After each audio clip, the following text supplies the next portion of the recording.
The game of chess is making big moves, from the wildly popular Queen's Gambit on Netflix to million-dollar tournaments. If you'd like to begin playing this ancient game, you need to start with understanding what chess is. Chess is a simulation of war. Both sides have armies. The goal of chess is to checkmate the opponent's king. International chess grandmaster and author Yasser Seirawan has 3 tips to help beginners build a strong foundation, starting with learning the moves of each piece. It's critical that you understand the strengths and weaknesses of each of your pieces. You have to understand the strengths and the weaknesses of the pawn, the knights, the rooks, the bishop, the queen, the king, so that when you're positioning them to do battle, you know where their strengths lie and where they're most vulnerable. Yasser recommends the free website lichess.org to learn each piece and its moves.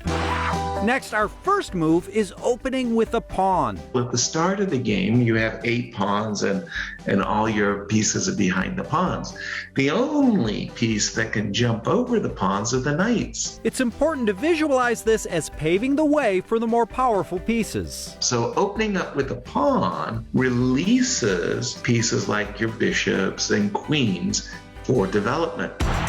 We'll wrap our beginner's guide to chess with castling. This is a way of guarding your king. The king in the opening is placed in the center of the board, where it's oftentimes quite vulnerable. This is the only chess move where you can move 2 pieces at once, the king and a rook. And you can bring your king to the flank, where it's normally speaking safer.